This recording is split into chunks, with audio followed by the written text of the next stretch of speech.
Seventh സ്റ്റാൻഡേർഡിലെ 10th യൂണിറ്റായ budget the true record of development എന്നുള്ള പാഠഭാഗത്തിന്റെ രണ്ടാമത്തെ ക്ലാസ്സിലേക്ക് സ്വാഗതം. പേജ് നമ്പർ 158 പബ്ലിക് എക്സ്പെൻഡിച്ചർ, അതായത് പൊതു ചെലവ് എന്നാണ് അതിന്റെ മലയാളം. അപ്പോൾ പബ്ലിക് എക്സ്പെൻഡിച്ചർ എന്താണെന്ന് നോക്കാം. National highway development to reality, അതായത് ദേശീയപാത എന്ന് പറയുന്നത് ഒരു യാഥാർത്ഥ്യത്തിലേക്ക് അല്ലെങ്കിൽ അതിന്റെ റിയാലിറ്റിയിലേക്ക് വരുന്നു എന്ന് വെച്ചാൽ റോഡ് പണി കഴിയാറായി എന്നാണ് അതിന്റെ അർത്ഥം. അടുത്തായിട്ട് ഗെയിൽ പൈപ്പ് ലൈൻ കംപ്ലീറ്റഡ്, അതായത് ഗെയിൽ പൈപ്പ് ലൈൻ ഉണ്ട്, അത് കംപ്ലീറ്റ് ചെയ്തു. അതായത് ഗ്യാസിന്റെ കണക്ഷൻ പൈപ്പ് വഴി നമുക്ക് നൽകുന്ന ഗ്യാസ് കണക്ഷനാണ് ഗെയിൽ പൈപ്പ് ലൈൻ എന്ന് പറയുന്നത്, അത് കംപ്ലീറ്റ് ആയിട്ടുണ്ട്. അടുത്തത് social welfare pension distributed, social welfare pension എന്ന് പറഞ്ഞാൽ സാമൂഹ്യക്ഷേമ പെൻഷൻ എന്ന് പറയും, അത് വിതരണം ചെയ്തു. അടുത്തത് Jal Jeevan mission project fund to solve shortage of drinking water, അതായത് ജൽ ജീവൻ മിഷൻ പദ്ധതി പ്രകാരം അവർക്ക് വെള്ളത്തിന്റെ ക്ഷാമം പരിഹരിച്ചു എന്നാണ് പറയുന്നത്. ഇതൊക്കെയാണ് പബ്ലിക് എക്സ്പെൻഡിച്ചർ, അതായത് പൊതു ചെലവ് എന്ന് പറയും. നമ്മുടെ സർക്കാരിന് ഉണ്ടാവുന്ന ചിലവുകളാണ് ഇത് പറഞ്ഞത്. അപ്പോൾ ഒന്നാമത്തേത് റോഡ് പണി, രണ്ടാമത്തേത് നമ്മുടെ ഗെയിൽ പൈപ്പ് ലൈനിന്റെ പണി, അതേപോലെ തന്നെ സാമൂഹ്യ ക്ഷേമ പെൻഷൻ നൽകൽ, അതുപോലെ തന്നെ ജൽ ജീവൻ മിഷന്റെ ഭാഗമായിട്ട് വെള്ളം നൽകുന്നതിന് വേണ്ടിയിട്ടുള്ള പൈപ്പ് ഇടിയിൽ. അപ്പോൾ ഇങ്ങനെയൊക്കെയുള്ള സർക്കാർ ചിലവുകളെയാണ് നമ്മൾ പബ്ലിക് എക്സ്പെൻഡിച്ചർ എന്ന് പറയും. The news headlines of various welfare and development activities of the government are given above, അതായത് ഗവൺമെന്റിന്റെ ചില വെൽഫെയർ ആയിട്ടുള്ളതും ഡെവലപ്മെന്റ് ആയിട്ടുള്ള ആക്ടിവിറ്റീസിനെയാണ് ഇവിടെ തന്നിരിക്കുന്നത്. The government needs a huge amount of money to carry out these activities. Apart from these, what other activities does the government spend money on? ഇപ്പോൾ സർക്കാരിന് ഇങ്ങനെയുള്ള പ്രവർത്തനങ്ങളൊക്കെ നടത്തുന്നതിന് വേണ്ടിയിട്ട് ഒരു ഹ്യൂജ് എമൗണ്ട് ഓഫ് മണി വേണം, അതായത് വളരെ കൂടിയ വലിയ അളവിലുള്ള പണം ആവശ്യമായിട്ട് വരും. അപ്പോൾ ഇതല്ലാതെ സർക്കാരിന് പിന്നുണ്ടാവുന്ന ചിലവുകൾ ഏതൊക്കെയാണ്? സാലറി എന്ന് പറഞ്ഞാൽ അറിയാമല്ലോ, ശമ്പളം കൊടുക്കണം. സർക്കാർ ഉദ്യോഗസ്ഥരുണ്ട്, അവർക്ക് ശമ്പളം കൊടുക്കണം. ഇൻട്രസ്റ്റ് എന്ന് വെച്ചാൽ പലിശയാണ്. അതുപോലെ അതായത് നമ്മുടെ സർക്കാരിന് കാശ് തികയാതെ വരുന്ന സമയത്ത് സർക്കാർ കടമെടുക്കാറുണ്ട്, അങ്ങനെ എടുക്കുന്ന പൈസകൾക്ക് ഇൻട്രസ്റ്റ് നൽകേണ്ടതായിട്ട് വരും. അടുത്തത് എക്സ്പെൻസ് ഫോർ ഡിഫൻസ്, അതായത് പ്രതിരോധം, നമ്മുടെ പട്ടാളം എന്ന് പറയുന്നത്, അങ്ങനെ പ്രതിരോധത്തിന് വേണ്ടിയിട്ട് സർക്കാരിന് കാശ് ചിലവഴിക്കേണ്ടതായിട്ട് വരും. അടുത്തതായിട്ട് കൺസ്ട്രക്ഷൻ ഓഫ് ഹോസ്പിറ്റൽസ്, അതായത് ഹോസ്പിറ്റലുകൾ നിർമ്മിക്കുക, ആശുപത്രികളൊക്കെ നിർമ്മിക്കുക, അതിനായിട്ട് പൈസ ചിലവാക്കുന്നുണ്ട്. സോഷ്യൽ വെൽഫെയർ സ്കീംസ്, അതായത് സാമൂഹ്യ ക്ഷേമ അല്ലെങ്കിൽ സാമൂഹ്യ സുരക്ഷാ പദ്ധതികൾ എന്ന് പറയും, അത് പെൻഷനായിട്ട് കൊടുക്കാറുണ്ട്.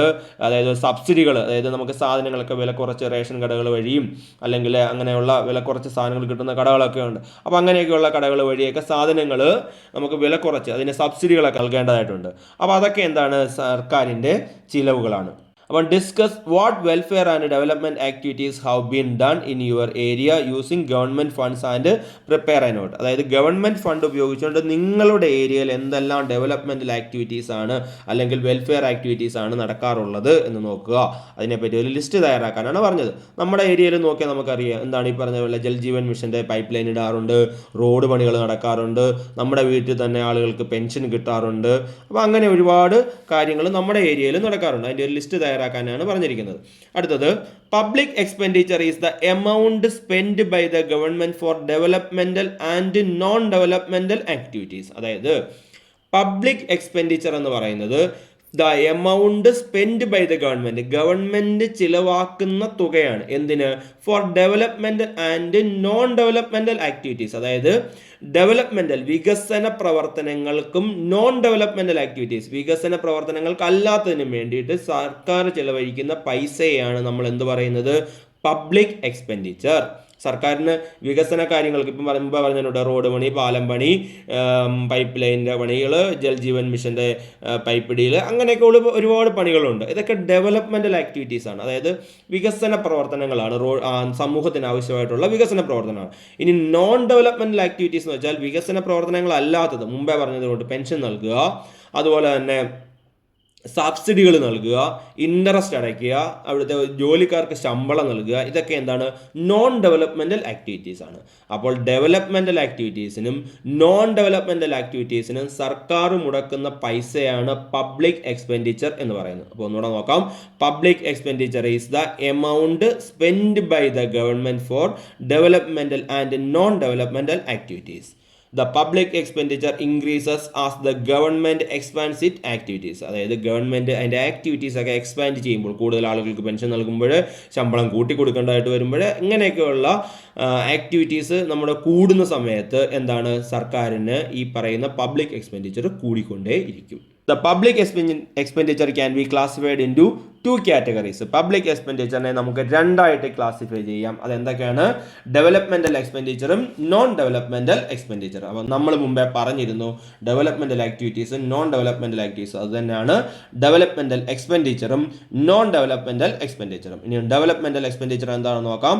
Expenditures directly related to economic and social development of the country are called developmental expenditure. അതായത് എക്സ്പെൻഡിച്ചർ എന്ന് പറയുന്നത് നമ്മുടെ രാജ്യത്തിൻ്റെ സാമ്പത്തികമായിട്ടും സാമൂഹ്യമായിട്ടുള്ള വികസനത്തിന് വേണ്ടി ചെലവഴിക്കുന്നതിനെയാണ് ഡെവലപ്മെൻറ്റൽ എക്സ്പെൻഡിച്ചർ എന്ന് പറയുന്നത്. അപ്പോൾ നമ്മൾ നോക്കാം, expenditures directly related to economic and social development, സാമ്പത്തികവും സാമൂഹ്യമായിട്ടുള്ള കാര്യങ്ങളിൽ നേരിട്ടിടപെടുന്നു of the country are called developmental expenditure.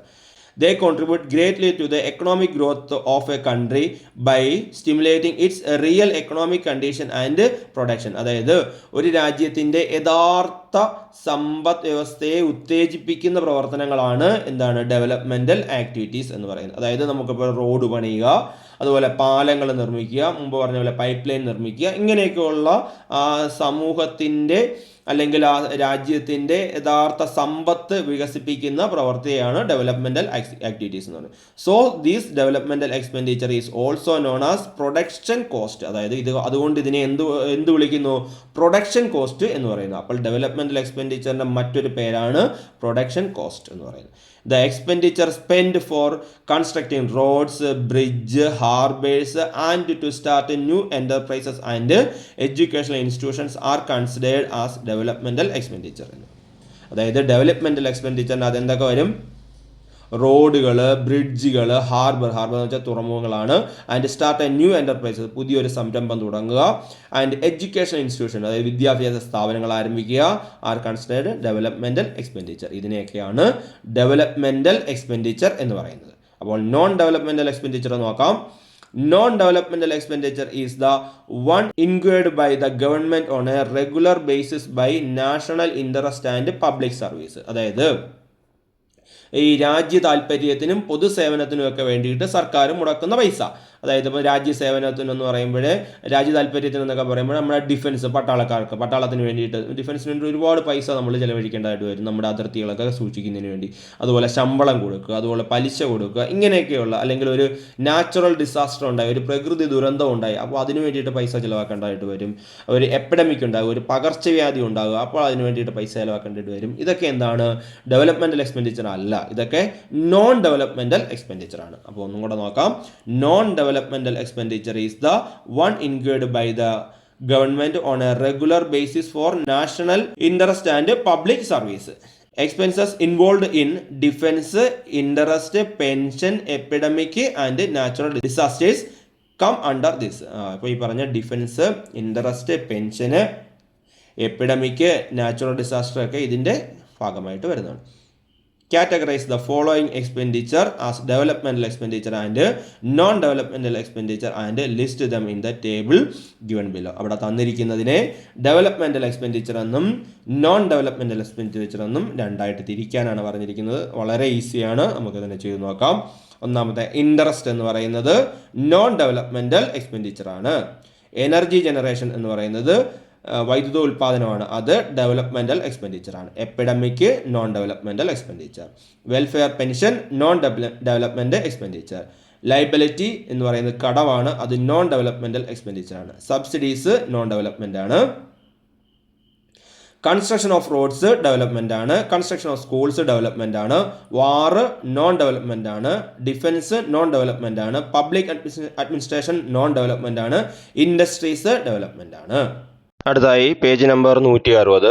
The public expenditure of the central government from 2018-19 to 2022-23 is given below.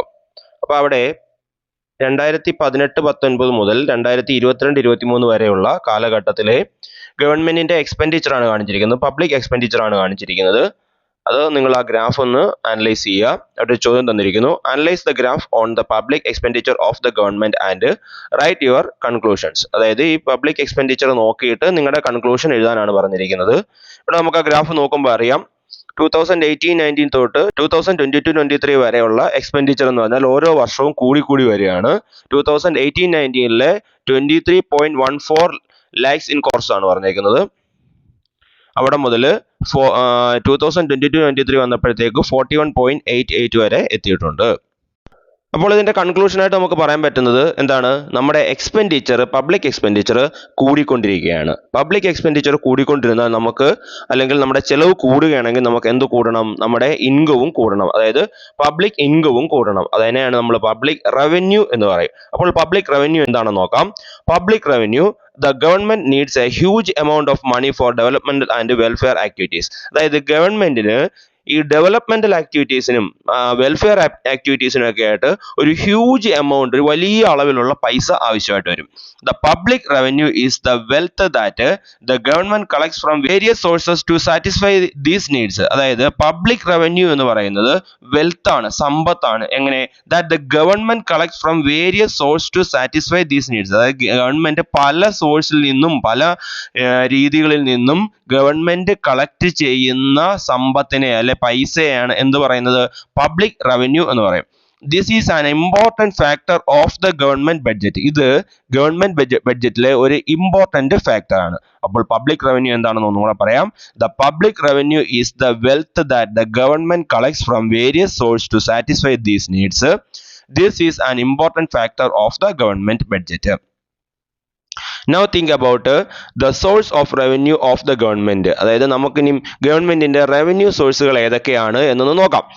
The government makes revenue from two major sources. അതായത് രണ്ട് പ്രധാനപ്പെട്ട സോഴ്സിൽ നിന്നാണ് government revenue കണ്ടെത്തുന്നത്, വരുമാനം കണ്ടെത്തുന്നത്. അപ്പോൾ look at the chart given below. നമുക്ക് താഴെ തന്നിരിക്കുന്ന ചാർട്ട് എന്താണെന്ന് നോക്കാം. അപ്പോൾ രണ്ട് രീതിയിൽ എങ്ങനെയൊക്കെയാണ് ഗവൺമെന്റ് വരുമാനം കണ്ടെത്തുന്നതെന്ന്. അപ്പോൾ പേജ് നമ്പർ 161 പബ്ലിക് റവന്യൂ അത് രണ്ട് രീതിയിലാണ്. ഒന്ന് ടാക്സ് റവന്യൂ, ഒന്ന് നോൺ ടാക്സ് റവന്യൂ. അപ്പൊ ടാക്സ് റവന്യൂ എന്താണെന്ന് നോക്കാം. ടാക്സ് എന്ന് പറഞ്ഞാൽ നിങ്ങൾക്ക് അറിയാം, നികുതി എന്ന് പറയും. അപ്പൊ റിസീവ് ഫ്രം ടാക്സസ്, അതായത് ടാക്സുകളിൽ കൂടി ലഭിക്കുന്ന വരുമാനത്തിന് നമ്മൾ എന്ത് പറയും? ടാക്സ് റവന്യൂ എന്ന് പറയും. നോൺ ടാക്സ് റവന്യൂ എന്താണ്? This is the revenue from sources other than taxes. അതായത് ടാക്സ് അല്ലാതെ ലഭിക്കുന്ന വരുമാനത്തിനെയാണ് നോൺ ടാക്സ് റവന്യൂ എന്ന് പറയും. അത് നമ്മുടെ fees, fine, grand, profit, interest are examples. അപ്പോൾ അതൊക്കെയാണ് അതിന്റെ ഉദാഹരണങ്ങൾ. അതായത് ഫീസ് ആയിട്ട് വരുന്നതും ഫൈന്, അതായത് നമ്മൾ എന്തെങ്കിലും കുറ്റം ചെയ്യുകയോ അല്ലെങ്കിൽ ഈ പറഞ്ഞതിനോട്ട് ചെറിയ ചെറിയ ഫൈനുകൾ നമുക്ക് കിട്ടാറുണ്ട്. വാഹനങ്ങളിലൊക്കെ പോകുമ്പോൾ ഹെൽമെറ്റ് വെക്കാത്ത, സീറ്റ് ബെൽറ്റ് ഇടാത്തതൊക്കെ ഫൈനുണ്ട്. അതുപോലെ ഗ്രാൻഡുകൾ, പ്രോഫിറ്റ്, ലാഭം, അതുപോലെ ഇൻട്രസ്റ്റ്, ഗവൺമെന്റ് പൈസയ്ക്ക് കിട്ടുന്ന ഇൻട്രസ്റ്റ്, പലിശ, ഇതൊക്കെ എന്താണ്? നോൺ ടാക്സ് റവന്യൂസ് ആണ്. അപ്പോൾ ടാക്സ് റവന്യൂ എന്താണെന്ന് നോക്കാം. ടാക്സ് റവന്യൂ രണ്ട് രീതിയിലാണുള്ളത്. ഒന്ന് ഡയറക്റ്റ് ടാക്സും, അടുത്തത് ഇൻഡയറക്റ്റ് ടാക്സും. ഡയറക്റ്റ് ടാക്സ് എന്ന് വെച്ച് കഴിഞ്ഞാൽ ടാക്സ് ആർക്കാണോ ഉള്ളത് അയാൾ നേരിട്ട് അടയ്ക്കണം. ഇപ്പൊ നമ്മുടെ ഇൻകം ടാക്സ് എന്ന് പറഞ്ഞാൽ ഇപ്പം എന്താണ്, ഇൻകം ടാക്സ് ഒക്കെ കൊടുക്കുന്ന സമയമാണ് ഫെബ്രുവരി മാർച്ച് മാസങ്ങളിലൊക്കെ ഇൻകം ടാക്സ് അടയ്ക്കുക. അതായത് വരുമാനം, ഒരു നിശ്ചിത വരുമാനത്തിൽ കൂടുതൽ അല്ലെങ്കിൽ നിശ്ചിത തുകയിൽ കൂടുതൽ വരുമാനമുള്ള ആളുകൾ എന്തടയ്ക്കണം? ഇൻകം ടാക്സ് അടയ്ക്കണം, വരുമാനത്തിന്റെ നികുതി അടയ്ക്കണം. അതുപോലെ തന്നെ നമ്മൾ വീടുകൾക്കൊക്കെ ബിൽഡിംഗ് ടാക്സ് അടയ്ക്കും, അതായത് കെട്ടിട നികുതി അടയ്ക്കും. അതെന്താണ്? നമ്മുടെ ഒരു നേരിട്ട് അടയ്ക്കേണ്ട, ഒരാള് ടാക്സ് ഉള്ള ആള് നേരിട്ട് അടയ്ക്കേണ്ട കാര്യമാണ്. അപ്പൊ അതിനെയാണ് ഡയറക്റ്റ് ടാക്സ് എന്ന് പറയും. അപ്പൊ എന്താണെന്ന് നോക്കാം. Direct tax is the tax remitted by the person on whom tax is levied. അതായത് ആർക്കാണോ ടാക്സ് ഉള്ളത് അയാൾ നേരിട്ട് അടയ്ക്കണം. അങ്ങനെയുള്ള ടാക്സുകളെയാണ് ഡയറക്റ്റ് ടാക്സ് എന്ന് പറയും. This means that the tax pair himself base the burden of the tax. അതായത് ഈ ടാക്സ് പെയർ അയാൾ തന്നെ അതിന്റെ ബാധ്യത വഹിക്കണം. അതായത് ആ ടാക്സ് അടയ്ക്കേണ്ട ബാധ്യത അയാൾക്ക് തന്നെയാണ്, വേറെ ആർക്കും അല്ല. അപ്പം ഒരാൾക്ക് ടാക്സ് ഉണ്ടെങ്കിൽ അയാൾ നേരിട്ട് അടയ്ക്കുന്ന ടാക്സിനെയാണ് ഡയറക്റ്റ് ടാക്സ് എന്ന് പറയുന്നത്. അപ്പൊ income tax and building tax are examples. Income ടാക്സും ബിൽഡിംഗ് ടാക്സും ഒക്കെ നേരിട്ട് അടയ്ക്കുന്ന ടാക്സുകളാണ്, ഡയറക്റ്റ് ടാക്സുകളാണ്. അടുത്ത ഇൻഡയറക്റ്റ് ടാക്സ്. ഇൻഡയറക്റ്റ് എന്ന് വെച്ചാൽ ഡയറക്റ്റ് അല്ലാതെ, നേരിട്ട് അല്ലാതെ അടയ്ക്കുന്ന ടാക്സ്. അതായത് നമ്മളിപ്പോൾ ഒരു കടയിൽ പോയി ഒരു സാധനം വാങ്ങിച്ചു കഴിഞ്ഞാൽ അതിന് ടാക്സ് ഉണ്ട്. അപ്പോൾ ആ ടാക്സ് നമ്മൾ നേരിട്ട് ടാക്സ് അടയ്ക്കുകയല്ല ചെയ്യുന്നത്, നമ്മളത് കടക്കാരനെ ഏൽപ്പിക്കുന്നു. ആ കടയുടെ സാധനം വാങ്ങിക്കുമ്പോൾ ആ ടാക്സ് ഉൾപ്പെടെയുള്ള പൈസയാണ് നമ്മൾ കൊടുക്കുന്നത്. അപ്പോൾ ആ പൈസ നമ്മൾ കടയിൽ ഏൽപ്പിക്കുന്നു. കടക്കാര് അങ്ങനെ കിട്ടുന്ന ടാക്സുകളെല്ലാം കൂടെ ഡയറക്റ്റ് അവർ അടയ്ക്കുന്നു. അപ്പോൾ നമ്മൾ നേരിട്ട് അടയ്ക്കുന്നില്ല. അപ്പോൾ അങ്ങനെയുള്ള ടാക്സുകളെയാണ് ഇൻഡയറക്റ്റ് ടാക്സ് എന്ന് പറയും. അപ്പോൾ അത് സെയിൽ ടാക്സ് വരുന്നത്, അതായത് നമ്മൾ കച്ചവട സമയത്ത് നമ്മൾ കൊടുക്കുന്ന ടാക്സ്. അതുപോലെ നമ്മൾ ഈ എന്റർടൈൻമെന്റ് ടാക്സ് ഉണ്ട്, അതായത് വിനോദ നികുതി. നമ്മളിപ്പോൾ ഒരു തിയേറ്ററിൽ പോയി സിനിമ കാണുവാണെങ്കിൽ ആ ടിക്കറ്റിന്റെ കൂടെ നമ്മൾ എന്ത് കൊടുക്കണം? ടാക്സ് കൊടുക്കണം. അതൊരു നമ്മൾ നേരിട്ട് ടാക്സ് അടയ്ക്കുകയല്ല, നമ്മൾ ആ തിയേറ്ററിലെ ടിക്കറ്റിന്റെ കൂടെ ആ പൈസയും കൂടെ കൊടുക്കുന്നു. അവരത് ഗവൺമെന്റിലേക്ക് ടാക്സ് ആയിട്ട് അടയ്ക്കും. അപ്പൊ അങ്ങനെയുള്ളതിനാണ് ഇൻഡയറക്റ്റ് ടാക്സ് എന്ന് പറയും. അപ്പൊ നോക്കാം.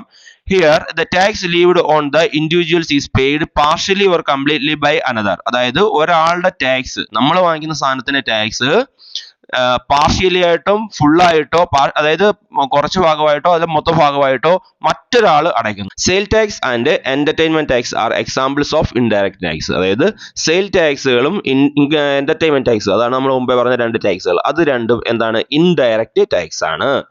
അപ്പം ടാക്സിനെ തന്നെ നമുക്ക് രണ്ടായിട്ട് തിരിക്കാം, ഡയറക്റ്റ് ടാക്സ് എന്നും ഇൻഡയറക്റ്റ് ടാക്സ് എന്നും.